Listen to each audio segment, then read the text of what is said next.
The rifle shot cracked across the mountain pass, and Joseph Graves felt his heart stop before his boots even hit the snow. He had been shoeing the last cavalry mount of the morning, a nervous gray gelding that hated the cold as much as the men who rode it, when the sound rolled down from the ridge above the way station like thunder with a grudge.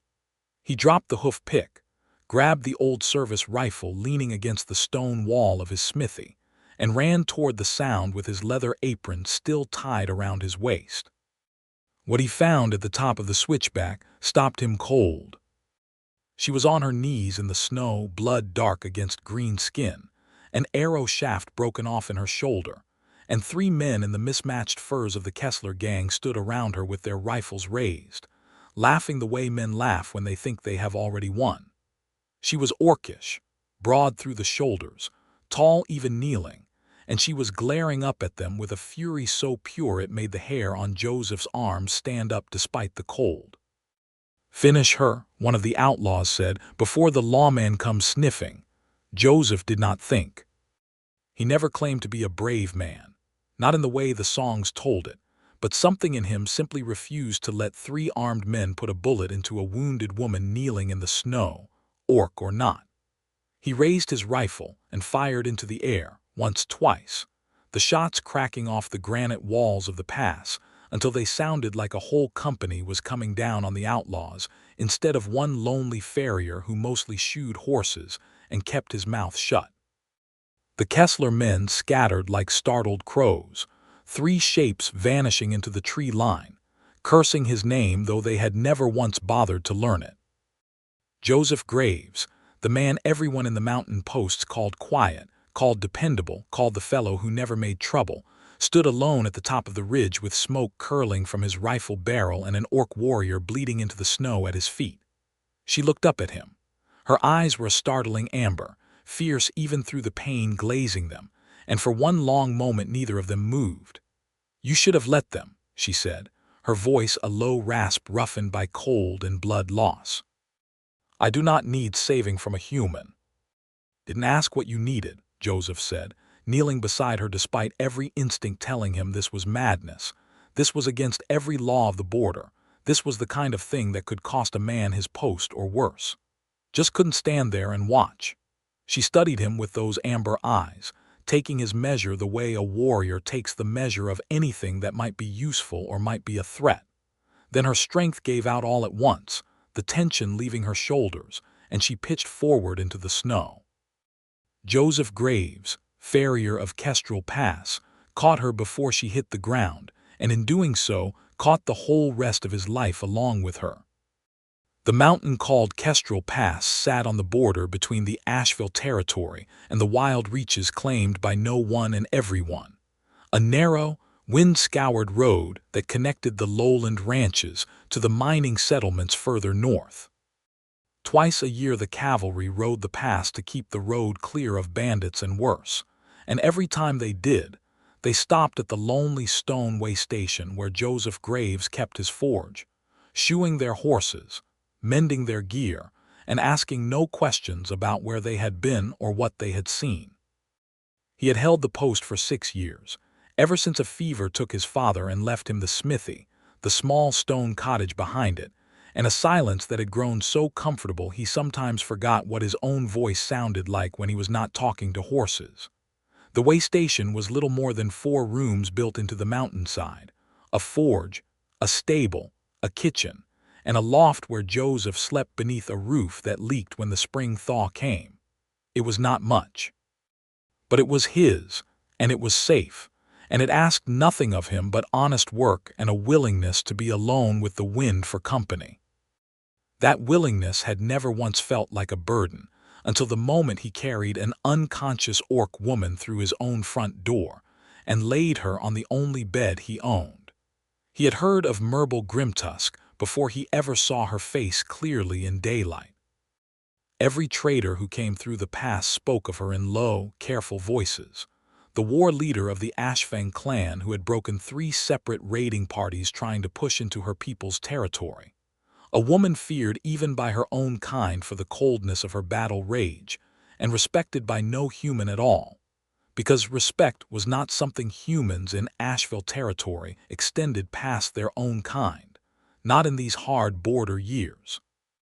He had not expected her to be beautiful.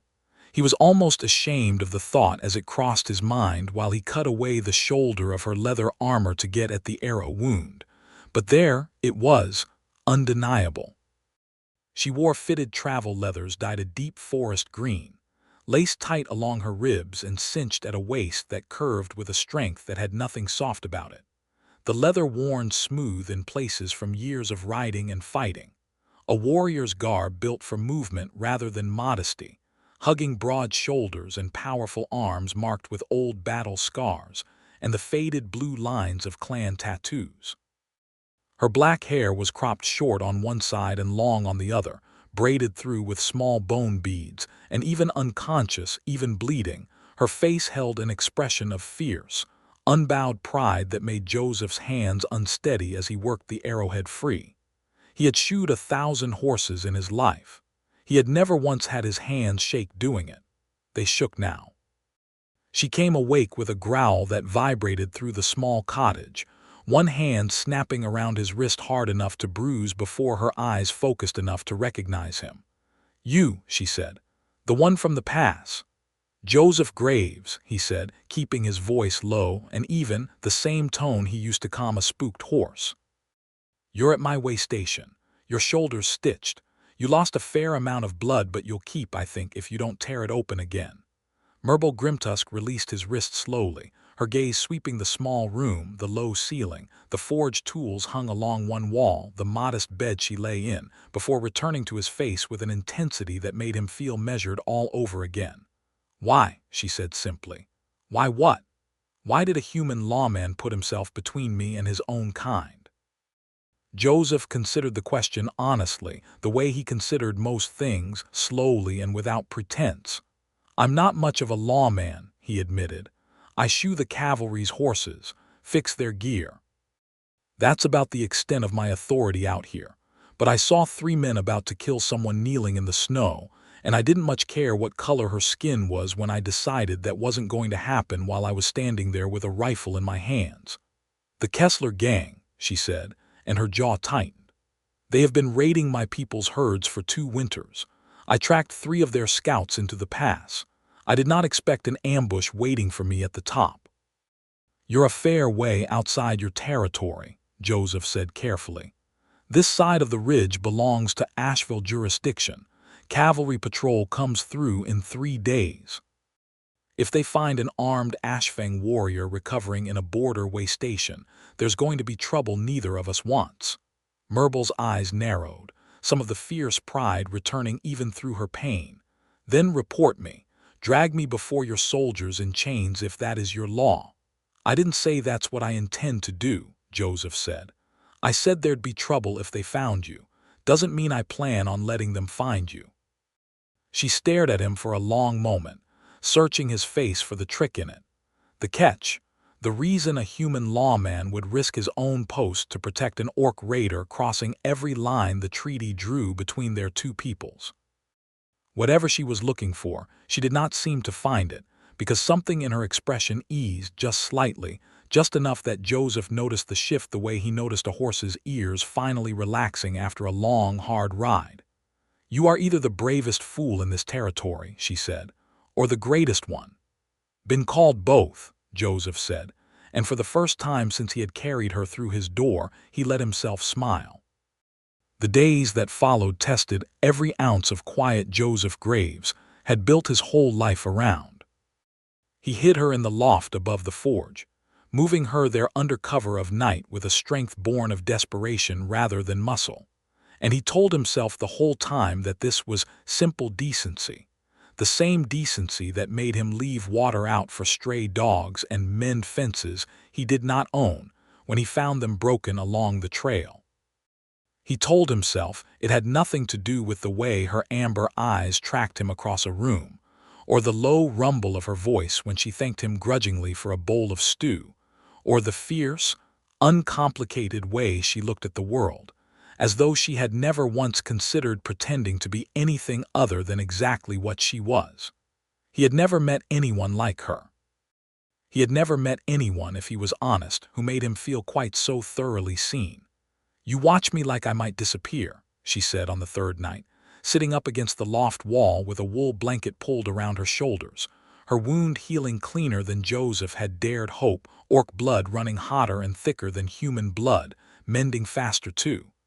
"Didn't realize I was watching," Joseph said, though they both knew that was a lie. "You are a poor liar, Joseph Graves." She said his full name the way she said everything, deliberately, weighing each word before she spent it. "It is not unpleasant, being watched by you." He felt heat climb up his neck that had nothing to do with the forge fire below them. Most folks around here wouldn't say that. Watching an orc, I mean. Most folks around here would rather look away entirely. Pretend your kind doesn't exist unless there's a treaty line to enforce. "Most folks are cowards," Merble said simply. "You are not most folks." "I'm nobody special," Joseph said. "Just a farrier who got tired of watching men die over pride on both sides of a border neither of us drew." Merble's gaze sharpened, something like respect kindling behind the amber. "That," she said, "is the wisest thing I have heard a human say in 10 winters." She reached out then before he could think to step back and pressed 2 fingers against the center of his chest, right over his heart, an orcish gesture he did not understand yet, but that made his breath catch all the same. "My clan would call you Ashkin," she said quietly. "One who stands between fire and kin without being asked. It is not a title given lightly." "I'm not asking for titles," Joseph said, his voice rough. "I'm asking you to heal up and get back to your people before the cavalry comes through and find something neither of us can explain away. Are you so eager to be rid of me?" Merble asked, and there was something underneath the challenge in her voice, something almost vulnerable, almost afraid of the answer. Joseph looked at her for a long moment, at the fierce pride and the hidden ache beneath it, at a woman who had clearly spent her whole life being feared rather than wanted, and he found himself answering with a truth he had not planned on giving voice to. "No," he said, "I'm not eager at all." The silence that followed was not empty. It was full, charged. The kind of silence that comes right before a decision neither person is ready to name aloud. Merble's fingers were still pressed against his chest, and Joseph did not step back, and for one long, breathless moment the loft above the forge felt like the only place in the whole wide, dangerous world. Then, from somewhere down the mountain road, a horn sounded, distant but unmistakable, the call of an approaching cavalry patrol, and the moment shattered like thin ice underfoot. "They are early," Merble said, all business again, warrior instinct snapping back into place. 2 days early, Joseph agreed, already moving, already thinking through the layout of his small cottage, the forge, the stable, every hiding place he had. "Stay up here. Don't make a sound no matter what you hear below. I'll handle this." "Joseph." She caught his wrist as he turned for the ladder, and when he looked back, her expression had softened into something he had not expected from a warrior of her reputation. "Be careful, please." It was the please that undid him more than anything else, a single word from a woman who did not seem the type to ask softly for anything, and Joseph found himself nodding before he trusted his own voice to answer. The cavalry patrol that rode into the way station yard that morning was led by a broad, hard-faced captain named Aldrich Voss, a man Joseph had shoed horses for a dozen times over the years and never once had a quarrel with, though he had also never once mistaken the man for a friend. Voss dismounted in the yard with the easy authority of someone who had never questioned his own right to it, and his eyes swept the small cottage and stable with the practiced thoroughness of a man who had hunted plenty of things in his career, human and otherwise. "Graves," Voss said, by way of greeting. "We tracked a wounded orc raider into this pass 3 days back. Blood trail led right up to your door before the snow covered it. You seen anything?" Joseph kept his hands busy at the forge, hammering a horseshoe he did not need to hammer, forcing his voice into the same flat, unbothered tone he used for every ordinary conversation about weather or feed prices. "Been quiet up here, Captain. Just me and the horses. Storm came through 2 nights back, covered most everything in fresh powder." Can't say I noticed any blood trail, but I wasn't exactly out looking for one either. Voss studied him for a long moment, the kind of look that made Joseph's pulse hammer despite every effort to keep his face still. The Kessler boys claim they winged an orc raider up near the ridge, said she went down hard, said if she's still alive, she's likely holed up somewhere close, too weak to have gotten far. The Kessler gang, Joseph said, and let real disgust color his voice because that part at least required no pretending, are outlaws who have been raiding both sides of this border for 2 years, Captain. I wouldn't put much faith in what they claim to have seen. Voss's mouth twitched, something like agreement flickering behind his hard eyes. Can't say I disagree with you there. Still, orders are orders. We're to search the pass, way stations included. Joseph's heart dropped like a stone through ice water. Search the way station, he repeated, keeping his hand steady on the hammer through sheer force of will. Suppose you're welcome to look.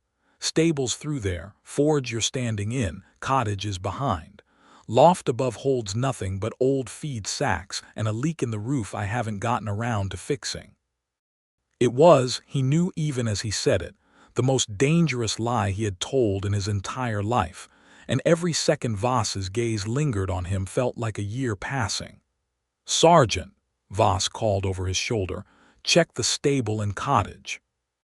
Joseph forced himself to keep hammering, though his hands wanted to shake, though every part of him wanted to look toward the loft where Merble Grimtusk lay hidden beneath feed sacks, wounded and silent and trusting him with her life in a way no one, human or orc, had trusted him with anything in longer than he could remember. He thought of her amber eyes, the pleas she had breathed against his wrist, and he found a steadiness he did not know he possessed. The sergeant's search was thorough but brief, the cottage small enough to clear in minutes, the stable holding nothing but Joseph's 2 horses and the cavalry mount he had shoed that morning. When the sergeant came back through the forge shaking his head, Joseph felt the breath he had been holding finally release, slow and careful, so as not to betray the relief flooding through him. "Nothing, sir," the sergeant reported. "Loft stacked with feed sacks like he said. Roof's got a hole in it big enough to see sky through." Voss grunted, clearly unsatisfied but unwilling to press further without cause. "Keep your eyes open, Graves. If that orc raider is still breathing, she's dangerous, and she's got no business this side of the border. You see anything unusual, anything at all, you send word to the garrison." "Will do, Captain," Joseph said, and hated himself a little for how easily the lie came, and did not regret it for one single moment. He watched the patrol ride out of the yard and down the mountain road until the sound of hooves faded entirely into the wind, and only then did he let his shoulders sag against the forge wall, his legs suddenly unsteady beneath him. When he climbed the ladder to the loft, Merble was sitting up amid the scattered feed sacks, her amber eyes bright with something that looked almost like tears, though warriors of the Ashfang clan did not weep, or so she had told him just the day before. "You lied to your own captain," she said quietly. "For me." "I did," Joseph agreed, sitting heavily beside her, the exhaustion of the last hour settling into his bones. "Why?" she asked again, the same question she had asked that first night, but her voice had changed entirely, no longer a challenge but something closer to wonder.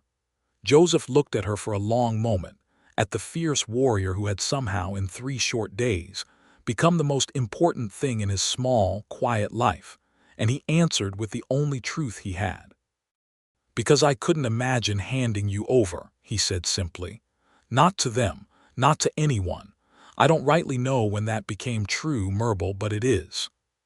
She made a sound low in her throat, something between a growl and a sigh, and closed the distance between them before Joseph could think to move, her hand coming up to cup his jaw with a gentleness that seemed impossible from someone built for war. Her thumb traced the line of his cheekbone, and her amber eyes searched his face with an intensity that stole the breath from his lungs. "No human has ever risked so much for me," she said. "No one, human or orc, has looked at me the way you look at me.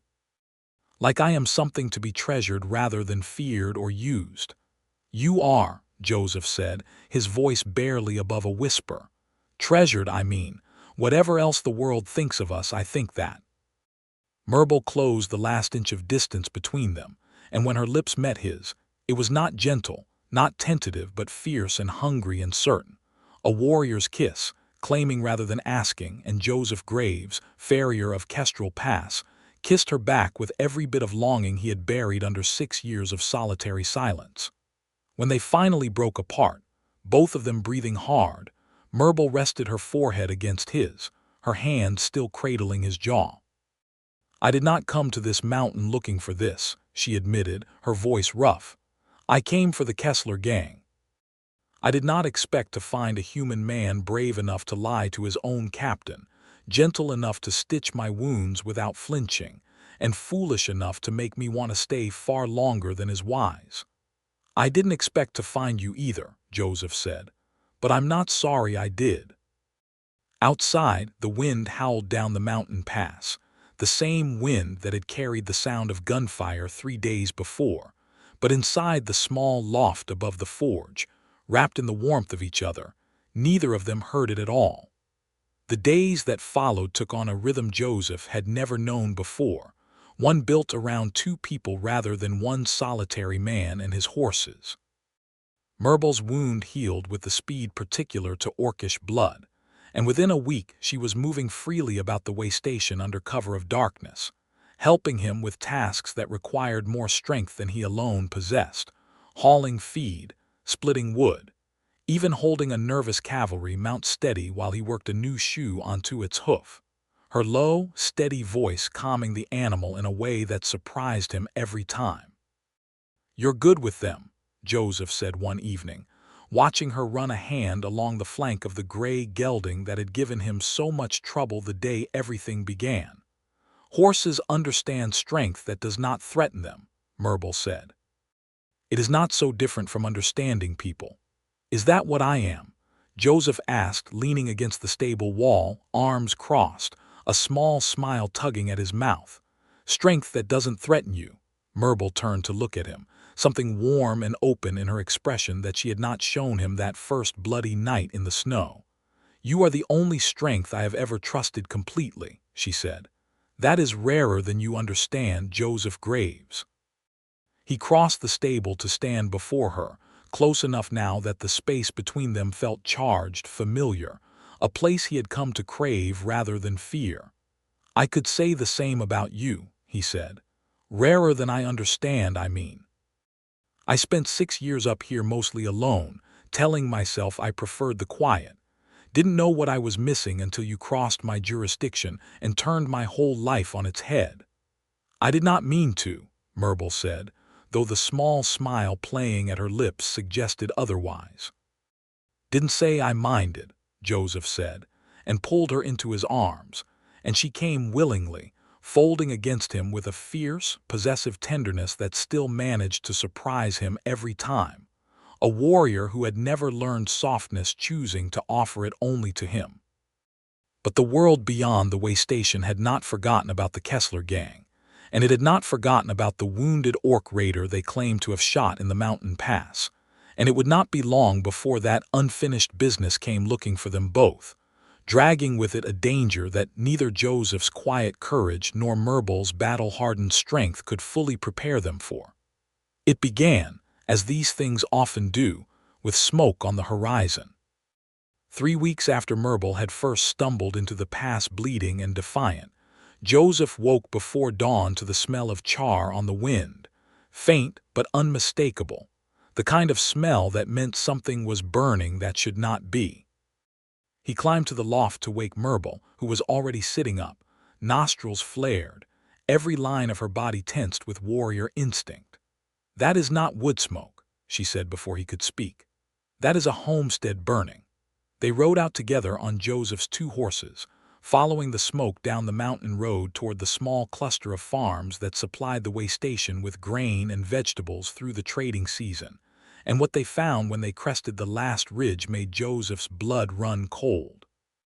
The Kessler gang had struck the Ambrose farmstead in the gray light before sunrise, burning the barn, scattering the livestock, and now held the family itself, a weathered rancher named Hollis Ambrose, his wife, and their two grown daughters, at gunpoint in the farmyard, the outlaws' leader, a rangy, scarred man named Silas Kessler, pacing before them with a rifle slung casual and dangerous across his shoulder. "We heard rumors," Kessler was shouting as Joseph and Merble reined in at the edge of the tree line, still unseen, "that some farrier up at the way station's been harboring the very orc that killed my brother in a raid 2 winters back. Now we came out here looking for information, and this fine family's been real unhelpful about sharing it." "They don't know anything," Hollis Ambrose said, his voice shaking with fear and defiance both. "Leave my family be, Kessler. They've got nothing to tell you." Kessler's rifle swung toward Ambrose's wife, and the woman went rigid, her daughters clutching each other, and Joseph felt every instinct in his body scream at him to charge down into that farmyard and put a stop to it. Law or no law, jurisdiction or no jurisdiction. Merble's hand caught his arm before he could move, her grip iron tight. "Wait," she breathed. "Charging in blind gets them killed. We need a plan." But there was no time for plans, because at that exact moment, one of Kessler's men spotted movement at the tree line and shouted a warning, and the whole farmyard turned toward them. 6 armed outlaws and a family of 4 caught between them, and Joseph Graves and Merble Grimtusk found themselves out of options and out of time. "Well now," Kessler called out, his rifle swinging toward the tree line with lazy confidence, "if it isn't the farrier and his pet orc, come to save the day." "Let the family go, Kessler," Joseph called back, raising his own rifle but keeping it low, showing he had no wish to escalate faster than necessary. "This doesn't have to end in more blood than's already been spilled." "Funny," Kessler said, "coming from the man who's been hiding the very orc bitch that gutted 3 of my boys in that ambush at the pass. You want to talk about blood, farrier, let's talk about that." "Your men shot first," Merble said, her voice carrying clear and cold across the farmyard, stepping her horse forward until she stood beside Joseph in full view. "They ambushed me in a pass that belonged to neither of our peoples, and they would have finished me kneeling in the snow if this man had not stopped them. If you want blood for blood, Kessler, come take it from me directly and leave this family out of a quarrel that is not theirs." Kessler's eyes narrowed, calculating, and Joseph felt his stomach drop as he understood exactly where this was heading a full second before it happened. "Now that," Kessler said slowly, a cruel smile spreading across his scarred face, "is an interesting offer. You're saying you'd trade yourself for them." "Merble, no," Joseph said, low and urgent, but she had already swung down from her horse, standing tall and unbowed in the farmyard's cold morning light, her hands raised to show she carried no weapon drawn. "I am saying exactly that," she said, her amber eyes never leaving Kessler's face. "Release the Ambrose family unharmed and I will surrender myself to you here and now. You wanted the orc who killed your brother. Here I stand." The farmyard went utterly silent, even the wind seeming to hold its breath, and Joseph stared at the woman he had come to love with a fierce, desperate ache, understanding with terrible clarity that she meant every word, that she would walk into Kessler's hands, and whatever fate awaited her there rather than risk the lives of a family she had never even met. "Merble," Joseph said again, his voice cracking, "you can't." "I can," she said, without turning to look at him, because if she looked at him now she was not sure her resolve would hold. "And I will. This is not your fight to lose, Joseph. Let me do this." Kessler laughed, delighted by the drama unfolding before him, his rifle lowering slightly as his men shifted their attention entirely toward the orc warrior offering herself up so willingly. "Well, farrier," he called out, "looks like your pet's got more spine than you do. Come on then, orc, walk on over here nice and slow, and we'll let this family run on back to their burned barn."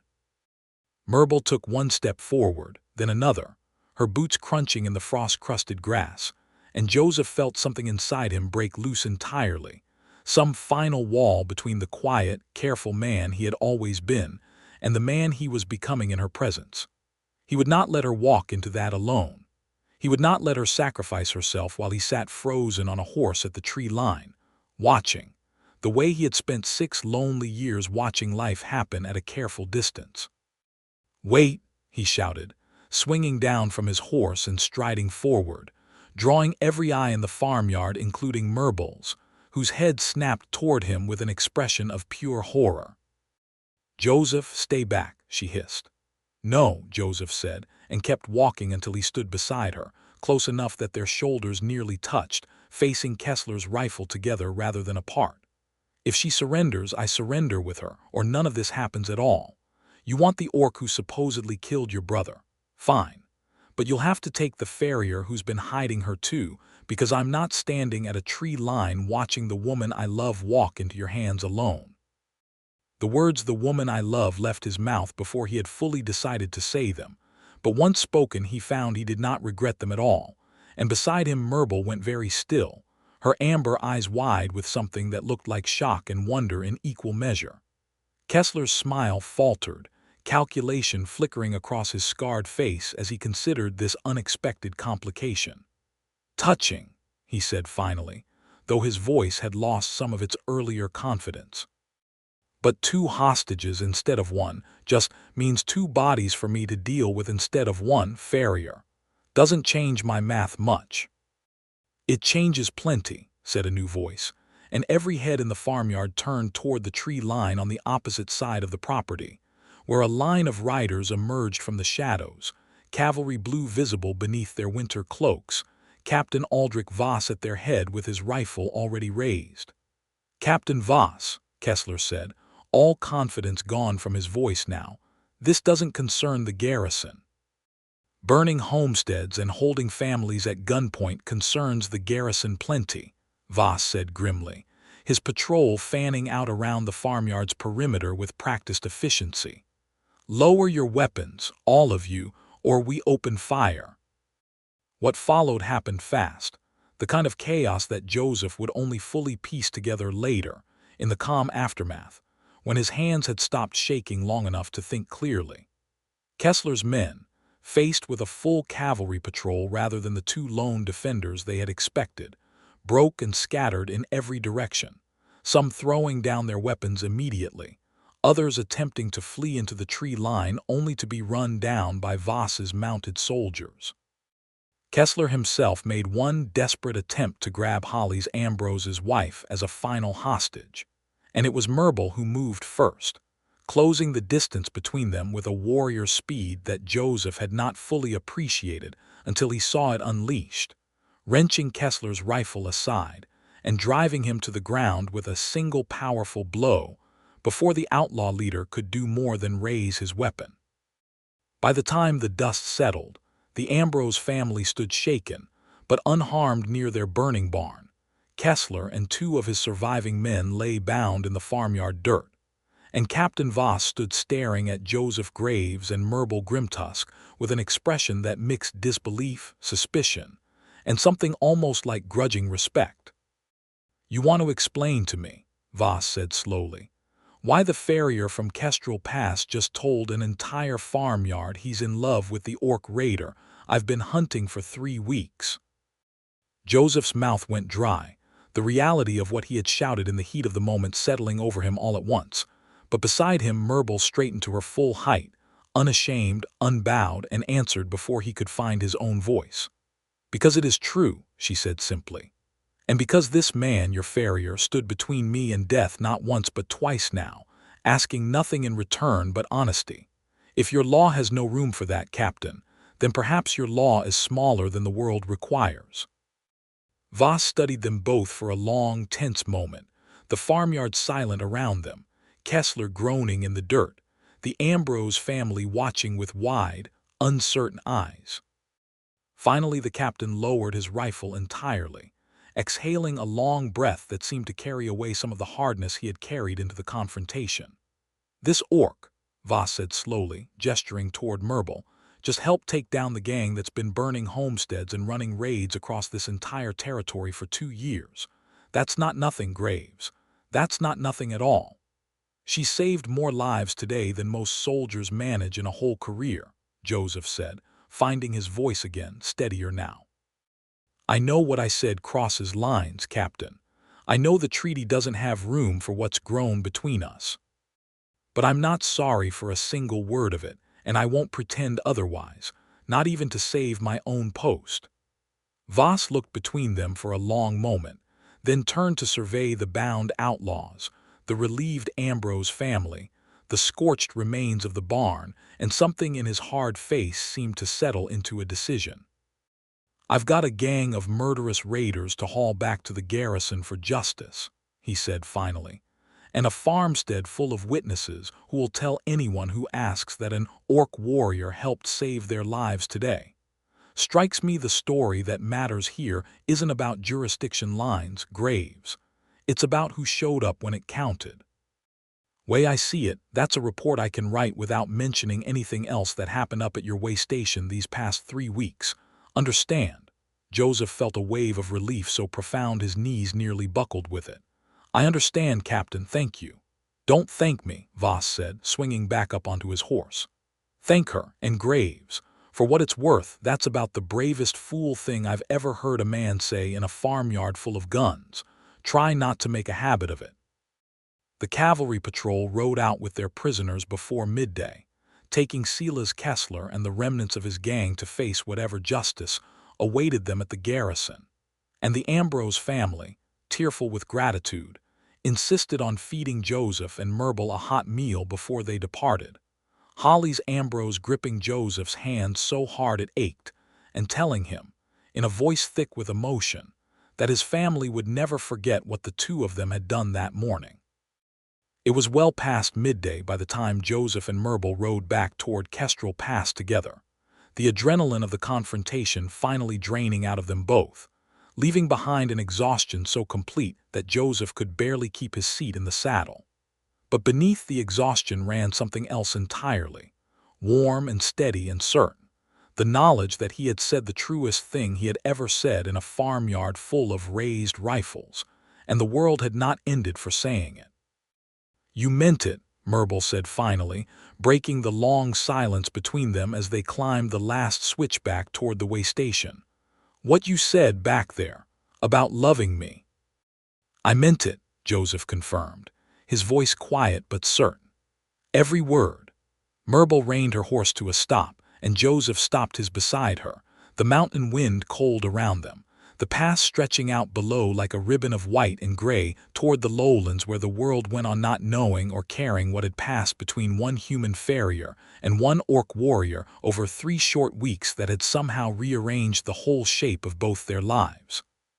"I have led warriors into battle," Merble said slowly, her amber eyes fixed on him with an intensity that made his breath catch. "I have faced down beasts that would make grown men weep with terror. I have never in all my years been more afraid than I was watching you walk toward Kessler's rifle to stand beside me. Do you understand what that means, Joseph Graves? Do you understand what you have made me feel when I believed nothing left in this world could still frighten me?" "I think I do," Joseph said softly, "because I've never been more terrified than watching you walk toward him alone, ready to trade your life for strangers you'd never even met. I think that's just what it means, Merble. Loving someone enough that losing them scares you worse than dying yourself." She closed the distance between their horses, reaching across to grip the front of his coat and pull him toward her, and their kiss this time held none of the fierce, desperate hunger of their first, but something deeper, slower, an unspoken vow passing between them in the cold mountain air. "Then hear this vow, farrier of Kestrel Pass," Merble said against his lips when they finally parted. "I am Ashfang. My people do not give our hearts lightly, and we do not take them back once given. You have mine now, whole and unguarded, for whatever length of days the world grants us." "You have mine too," Joseph said, his voice rough with emotion he no longer bothered to hide. "Had it, I think, since the moment you looked up at me from the snow and told me you didn't need saving." "I did need it," Merble admitted, a small, rare smile touching her lips. "I simply did not know yet that I needed you specifically." They rode the rest of the way back to the way station in a silence that felt nothing like the empty silence Joseph had lived inside for 6 long years. but instead full and warm and shared. And when they finally reached the small stone cottage, as the sun began sinking toward the western peaks, painting the snow in shades of rose and gold, Joseph found himself unable to imagine ever returning to the solitary life he had once mistaken for contentment. But even as that evening settled into something tender and new between them, Joseph knew there remained one truth neither of them had yet spoken aloud, one difficult reality that lay ahead of whatever future they might build together. Merble was Ashfang, war leader of her clan, and clans did not simply release their leaders to live quietly in human waystations, however noble the reasons. And Joseph, however the cavalry might overlook one dramatic afternoon, remained a man whose entire livelihood depended on maintaining good standing with the very authorities whose treaty drew hard lines between human and orc territory. Sooner or later, the wider world would demand an answer neither of them could avoid by simply loving each other in the quiet privacy of a mountain waystation. That reckoning arrived faster than either of them expected. Less than 2 weeks later, in the form of a small delegation of Ashfang riders who appeared at the base of Kestrel Pass one gray morning, their leader a broad-shouldered, battle-scarred orc named Grontha Ironjaw, second in command of the Ashfang clan, and as Merble explained with a tightness in her voice Joseph had not heard before, the closest thing she had to a rival for leadership. "They have come looking for me," Merble said grimly, watching the riders approach from the smithy window. 3 weeks with no word from their war leader. I should have sent message sooner. This will not go easily, Joseph.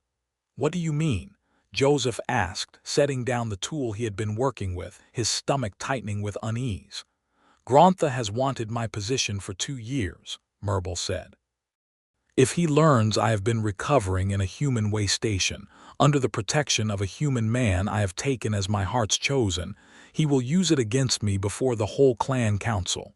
Weakness, he will call it, betrayal of our people's strength. Is that what this is? Joseph asked quietly. Weakness? Merble turned to look at him, her expression fierce and certain despite the worry underneath it.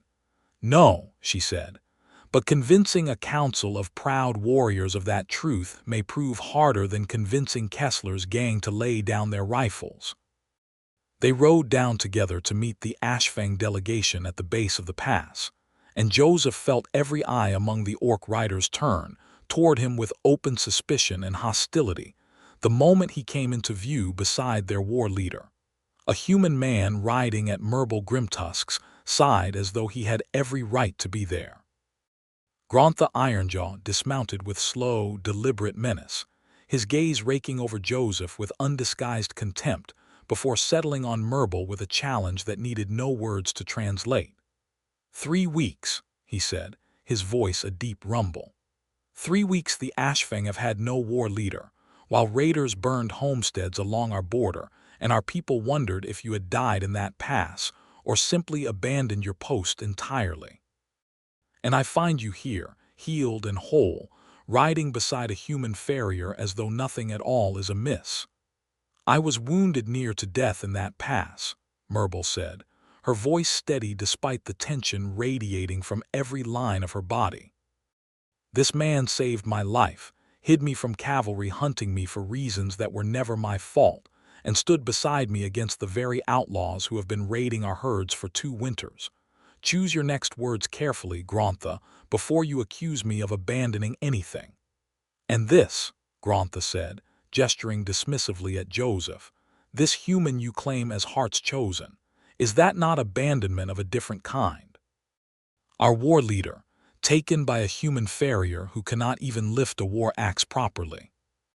Joseph felt heat rise in his chest at the insult, but he held his tongue, understanding instinctively that this was Merble's fight to lead, not his to interrupt, though every part of him wanted to defend her from the sneering contempt in Grontha's voice. He does not need to lift a war axe, Merble said, her voice rising now, carrying the authority of a leader who had commanded far more dangerous confrontations than this one. He stood unarmed but for a single rifle against 3 outlaws prepared to kill me in cold blood, and he did not hesitate. He lied to his own captain to protect me, risking his entire livelihood, his entire standing among his own people, for a stranger who had given him no reason to trust her beyond her word. And when the Kessler gang held an innocent family hostage, he walked toward their rifles beside me rather than watch me sacrifice myself alone. Tell me, Grontha, when was the last time you showed such courage for anyone who was not already kin or clan? The Ashfang riders behind Grontha shifted uneasily, murmurs passing among them, and Joseph realized with growing astonishment that Merbal's words were landing, that the story of what had happened at the Ambrose farmstead had perhaps already reached Ashfang ears through their own scouts and trade contacts, and that the warriors gathered here were far less certain of Grontha's righteous outrage than their commander wished them to be. Pretty words, Grontha said, though his confidence had visibly wavered, but words do not change what he is, human, and you, our war leader, choosing him over your own people. I am not choosing him over my people, Merbal said fiercely. I am choosing to love a man who has proven himself worthy of that love a dozen times over, while remaining exactly who I have always been, war leader of the Ashfang, sworn to protect our clan and our territory with everything I possess. These things are not opposites, Grontha. Only a small mind would insist they must be. Grontha's jaw tightened, and for a moment Joseph thought the confrontation might turn violent, the tension in the air thick enough to choke on. But then one of the older riders among the delegation, a gray-haired orc woman with the weathered face of someone who had survived many winters and many battles, spoke up from the back of the group. I remember the Ambrose farmstead raid, she said. Word reached us through the trade caravans 2 days past. They spoke of an orc warrior who offered herself for a human family's freedom, and a human farrier who stood beside her rather than let her go alone. They spoke of it with respect, Grontha, not scorn. Perhaps our war leader has found something worth more than your pride can measure.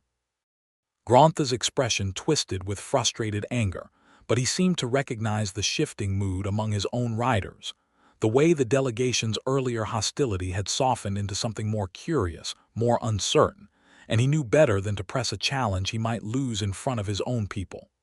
The council will hear of this, Grontha said finally, mounting his horse with stiff, wounded dignity.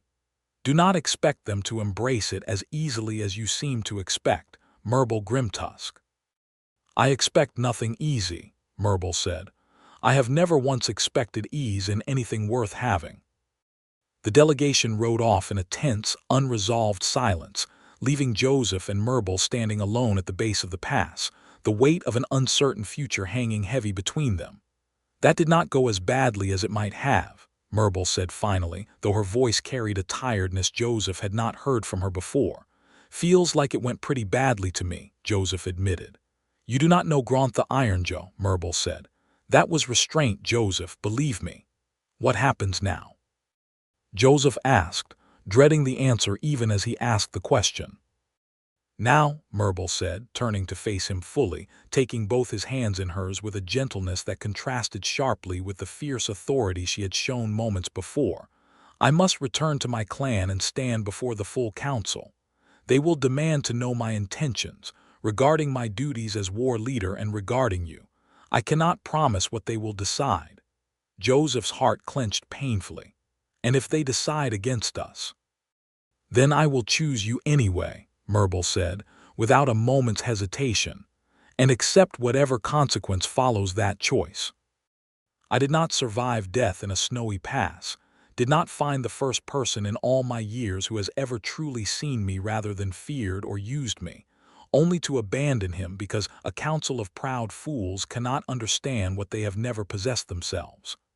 I don't want you to lose everything for me, Joseph said, his voice rough. Your clan, your position, your people. That's not a fair trade, Merbal. It is not your decision to make, Merbal said, though not unkindly, cupping his face in both her hands. It is mine, and I have made it already, Joseph Graves, long before this delegation ever arrived at the base of this pass.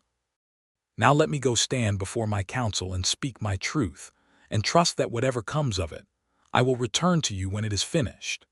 She kissed him then, fierce and certain, a promise pressed into the meeting of their lips, and rode off after the delegation before Joseph could find words adequate to the moment, leaving him standing alone in the cold mountain air with his heart in his throat, and no way to follow her into a world that had never once been built to welcome him.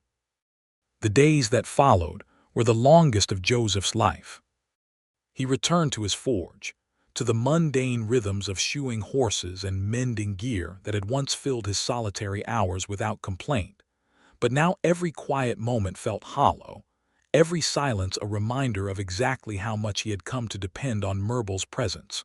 Her low laugh, the warmth of her beside him at the small kitchen table, the fierce tenderness in her amber eyes when she looked at him as though he were something precious rather than ordinary. He tried not to imagine what might be happening at the Ashfang war camp, whether the council had already decided against her, whether Grontha's poisonous words had found fertile ground among warriors who had never once had reason to trust a human, whether Myrtle was even now being stripped of her position, her honor, everything she had built her whole proud life around, all because she had chosen to love a lowly frontier farrier who could offer her nothing but honest work and an empty cottage. On the 5th day, unable to bear the waiting any longer, Joseph saddled his horse and rode toward the Ashfang territory himself, knowing full well the risk, knowing he had no standing, no authority, nothing but his own 2 hands and whatever courage he could scrape together, but understanding with sudden clarity that he would rather face an entire clan council's judgment than sit alone in his cottage wondering what had become of the woman he loved. He found the Ashfang war camp nestled in a wide valley beyond the northern ridge, dozens of hide tents arranged around a central fire pit, warriors and their families going about their daily business with a vibrancy and warmth that surprised him, children running between tents, elders sitting in council near the central fire. The whole camp, a living, breathing community that human prejudice had taught him to imagine only as savage and threatening. His arrival caused an immediate stir, orc warriors converging on him, with weapons half raised before a familiar voice cut through the tension like a blade. "Let him through," Myrtle called out, striding across the camp with fierce purpose, and Joseph's heart leapt at the sight of her, whole and unharmed and looking, if anything, even more magnificent than he remembered, dressed still in her forest green travel leathers but with new braided cords woven through her hair, marks of status he did not yet understand. "Myrtle," he said, dismounting quickly, "I couldn't wait any longer." "I had to know. You should not be here," Myrtle said, though the fierce joy in her eyes as she looked at him belied the warning in her words. "The council has not finished deliberating." "I don't care about the risk," Joseph said. "I needed to see you. I needed to know you were safe." Around them, the entire camp had gone quiet, watching this exchange with open curiosity, and Joseph became aware of an older orc man approaching from the direction of the council fire, dressed in furs marked with symbols of authority Joseph did not recognize, but understood instinctively to be significant. "So," the old orc said, stopping before them, his ancient eyes studying Joseph with a directness that felt like being weighed on a scale, "this is the human our war leader has thrown away 2 years of council standing to defend." "Elder Kagath," Myrtle said, her voice carrying a respect Joseph had not heard her extend to anyone else. "This is Joseph Graves, the man I told the council of." Elder Kagath continued studying Joseph in silence for a long, uncomfortable moment before speaking again. "The council has spent 5 days arguing over what to do with our war leader's heart," he said. "Grontha Ironjaw argues you represent weakness, a betrayal of Ashfang's strength and pride. Others argue that a war leader's private heart is her own business, so long as her duties to the clan remain unshaken." He paused. "I find myself wondering what manner of human would ride alone into an orc war camp, unarmed, uninvited, simply because he could not bear to wait for news. "The manner of human who loves her more than his own safety," Joseph said simply. "I know I have no standing here, elder. I know your customs and your council's judgment are not mine to influence, but I couldn't stay away, not while wondering whether she was suffering for choosing me.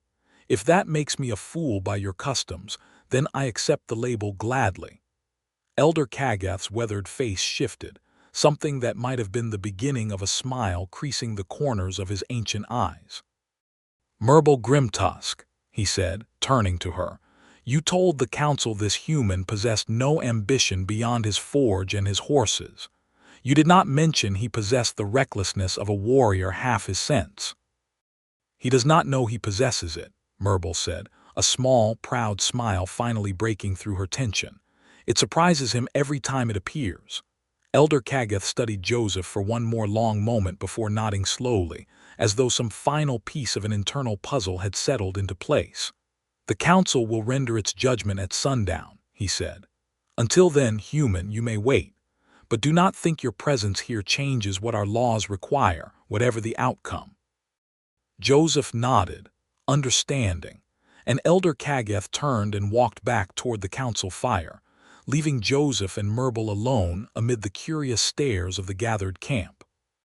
"You should not have come," Merble said again, but she was already stepping into his arms, pressing her face against his shoulder with a vulnerability she rarely allowed herself to show. "I couldn't stay away," Joseph said simply, holding her close, breathing in the familiar scent of leather and wood smoke that had become, somehow, the scent of home to him. "Whatever they decide, Merble, I needed you to know that. I would ride into 100 war camps if it meant standing beside you when it mattered." They waited together through the long afternoon, sitting near the edge of the camp while curious children crept closer to stare at the human man who had ridden alone into Ashfang territory. And Merble told him, in low, careful words, everything that had happened over the past 5 days: the council's fierce arguments, Grontha's repeated attempts to paint her choice as weakness, the surprising support she had found among warriors who remembered the story of the Ambrose farmstead, of an orc and a human standing together against outlaws who threatened them both equally. "Half the council believes strength and love need not be enemies," Merble said. "The other half believes our people cannot afford softness while humans continue to encroach on our borders. It is not an easy argument to win, Joseph, not in these hard years." "What happens if they rule against us?" Joseph asked quietly. Merble was silent for a long moment before answering. "Then I would likely be asked to step down as war leader, or to renounce you entirely and remain among my people unmarked by this choice. Either path grieves me equally." "And if you were asked to choose," Joseph said, dreading the question even as he asked it, "between your position and me?" "I already told you my answer to that," Merble said firmly, taking his hand in hers. "It has not changed, and it will not change, regardless of what any council decides this evening." As the sun began sinking toward the western peaks, painting the valley in the same rose and gold light that had colored their first kiss weeks before, the camp gathered around the central council fire, warriors and elders and families alike, and Elder Kagath rose to address the assembly with the full weight of Ashfang tradition behind his words. "The council has deliberated," he announced, his voice carrying easily across the gathered crowd, "on the matter of our war leader, Merble Grimtusk, and her chosen heart companion, the human farrier Joseph Graves." Joseph felt Merble's hand tighten around his, her whole body tense beside him as the camp fell into absolute silence, every eye fixed on the elder. "Many arguments were made," Kagath continued. "Grontha Ironjaw argued that this bond represents weakness unbecoming a war leader. Others argued that our war leader's proven strength, courage, and continued devotion to her duties speak louder than any accusation of weakness ever could." In the end, the council was reminded of one truth that outweighs all others in Ashfang law. He paused, letting the silence stretch. "Strength is not measured by who we refuse to love. It is measured by what we are willing to risk, and what we are willing to protect." Merble Grimtusk risked her life for strangers, protected a human who had never once wronged her people, and returned to stand before this council with her honor and her heart both unbroken. The council rules that her position as war leader remains unchallenged, and her choice of heart companion remains hers alone to make. A wave of sound swept through the gathered camp, some voices raised in clear approval, others murmuring with lingering doubt. But Joseph barely registered any of it beyond the overwhelming relief flooding through Merble's frame as she turned to him, her amber eyes bright with unshed tears. "It is done," she breathed. "Joseph, it is done." Grontha Ironjaw, standing near the edge of the assembly, said nothing, but the look he gave Joseph carried none of its former hostility, only a grudging, wary acceptance of a battle he had lost fairly and would not contest further. That night, the Ashfang camp held a fire feast in honor of the council's decision, and though many orc warriors remained cautious around Joseph, uncertain how to treat a human welcomed into their war leader's heart, others approached him with curious questions about the Ambrose farmstead confrontation, about his life as a farrier, about the strange, unlikely path that had brought a mountain smith into their war camp as an honored guest rather than an enemy. Merble sat beside him through the entire feast, her hand never leaving his, her pride in him evident in every glance she cast his way. And when the fire burned low and the camp began settling into sleep, she led him away from the tents, up a small rise overlooking the valley, where the stars stretched endless and brilliant across the clear mountain sky. "I want to show you something," she said, drawing a small leather cord from within her tunic, threaded with a single carved bone bead unlike any of the others woven through her hair. "This is a claiming mark, Joseph. Among my people, when a warrior chooses a heart companion for life, she carves a token from bone and offers it freely, a symbol that her heart is given and will not be taken back." She pressed the cord into his palm, closing his fingers around it with both her hands. "I carved this the night before I rode to face the council," she said. "I did not know then whether they would grant us this life together, but I knew, regardless of their judgment, that I wanted you to have this. That I choose you, Joseph Graves, fully and forever, whatever titles or borders the world insists on drawing between us." Joseph's throat tightened with emotion too large for words, but he found them anyway, rough and honest and entirely his own. "I don't have anything so meaningful to give you in return," he said. "Just a farrier's hands and a small stone cottage on a lonely mountain pass. But everything I am, Merble, is yours. Has been since you looked up at me from the snow and told me you didn't need saving." "You are wrong," Merble said softly, "about having nothing meaningful to give. You gave me the one thing no one else in this world has ever offered freely. You saw me, Joseph. Not the war leader, not the fearsome Ashfang warrior, not the orc that human soldiers whisper about in frightened voices.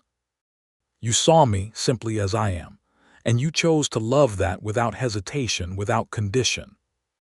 She kissed him then, beneath the vast mountain sky, and Joseph felt the last of his old careful solitude finally dissolve entirely, replaced by something vast and warm and certain, a belonging he had never known he was capable of feeling until this fierce, magnificent woman had crossed every border, every expectation, every careful line he had drawn around his own quiet life, and claimed a place in it that nothing would ever again be able to take from him. They remained together on that rise long into the night, the fire feast's distant sounds fading behind them, the cold mountain air forgotten entirely in the warmth they found in each other. And when Merble finally drew him down beside her beneath a shared fur cloak, beneath stars that seemed close enough to touch, the world beyond that single perfect moment simply fell away, leaving only the two of them, finally, completely, unshakably each other's. The months that followed brought their own challenges, though none so dire as the trials that had first brought them together. Joseph divided his time between the way station and the Ashfang camp, learning enough of the clan's language and customs to be welcomed rather than merely tolerated, while Merble continued her duties as war leader, riding out with her warriors to patrol the border her people shared with the human territories.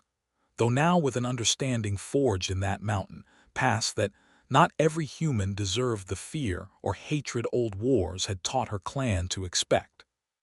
Captain Voss, true to his word, filed no report that mentioned the details of what had happened at Kestrel Pass beyond the defeat of the Kessler gang, and word slowly spread through the border towns of the Orc warrior and human farrier, whose unlikely partnership had saved the Ambrose family and brought a dangerous outlaw band to justice, softening, bit by bit, some of the harder prejudices that had defined the border for so many years. Joseph kept his post at the way station, shoeing the cavalry's horses just as he always had, though now Merble often rode with him on his rounds, and the soldiers who had once regarded her with suspicion had, over months of small kindnesses and shared dangers on the mountain road, come to greet her with a wary but genuine respect. On a clear evening nearly a year after that first gunshot had cracked across the snow, Joseph stood at the top of the pass where everything had begun, watching the sun set gold and rose across the same ridge where he had once found a wounded warrior kneeling in the snow, and felt Merble's arms wrap around him from behind, her chin resting against his shoulder. "You are thinking of that night," she said, not a question. "Always will, I expect," Joseph said, turning in her arms to face her, to look at the woman who had transformed his lonely mountain post into something worth living for entirely. "Best worst day of my life, that was. Terrified out of my mind, and it gave me you." "You gave yourself to me," Merble corrected gently. "I merely had the good fortune to be wounded in the right pass at the right time in front of the right man." Joseph laughed, pulling her closer, and beneath the same vast mountain sky that had witnessed the beginning of everything between them, he kissed her slowly, deeply, acclaiming as certain and unshakable as the bone token she still wore woven through her braided hair, a promise that had already been kept and would continue being kept for every day the mountains allowed them. "Marry me," he said against her lips, the words simple and unplanned but entirely, completely true. "However your clan does such things, however my people do such things, I don't much care. Just tell me how and I'll do it, Merble. I want the whole world to know you're mine, same as I'm yours." Merble pulled back just enough to look at him, her amber eyes bright with an emotion too large for even a warrior's fierce composure to fully contain. "Among the Ashfang," she said, her voice rough, "a warrior claims her chosen before witnesses beneath open sky with nothing hidden and nothing held back. No walls, no roofs, only sky and truth and the promise spoken aloud for all to hear." "Then let's do exactly that," Joseph said. "Right here if you'll have me. This pass is where you found me worth staying for. Feels fitting." Merble's answering smile was radiant, fierce, entirely unguarded, and she pulled him down into a kiss beneath the darkening mountain sky, the wind carrying the scent of pine and snow around them, the whole vast wilderness bearing witness to two hearts that had crossed every border the world had tried to draw between them. They were married 3 weeks later at the top of Kestrel Pass, under a clear winter sky bright with stars, surrounded by an unlikely gathering of witnesses. Ashfang warriors standing shoulder to shoulder with cavalry soldiers, Holly's Ambrose and his family traveling the long mountain road to stand witness for the farrier who had saved their lives, Elder Kageth himself presiding over the ceremony with solemn Ashfang tradition, while Captain Voss stood nearby with an expression of gruff, unexpected approval. Merble wore her forest green travel leathers, the same ones she had worn since that first bloody night in the snow, though now adorned with new braided cords and carved bone beads marking her as a warrior claimed and claiming in turn, and Joseph stood before her in his best coat, his farrier's hand steady despite the trembling joy in his chest. And when Elder Kageth asked them both to speak their vows beneath the open sky, Joseph found the words came easily. Truer than anything he had ever said in his careful, quiet life. "I looked the other way once," he said, "when I should have arrested a woman crossing my jurisdiction, wounded and alone. I don't regret it and I never will. I choose you, Merble Grimtusk, every day for the rest of my life under this sky and any other sky that watches over us. I crossed a border I had no right to cross, Myrtle answered, her voice steady and fierce, and found the one thing my whole proud life had never given me. I choose you too, Joseph Graves, farrier of Kestrel Pass, keeper of my heart, for every day the mountains allow us and beyond. They sealed their vows with a kiss beneath the stars, surrounded by humans and orcs standing together in a rare, hard-won unity. And when the ceremony ended, and the small gathered crowd finally dispersed toward the warmth of fires and shelter, Joseph and Myrtle remained alone at the top of the pass, wrapped together beneath a shared fur cloak, the whole vast, star-filled sky stretching endless above them. "No more looking the other way," Myrtle murmured against his chest, her fierce warrior's heart finally, completely at peace. "Only looking forward together from now on."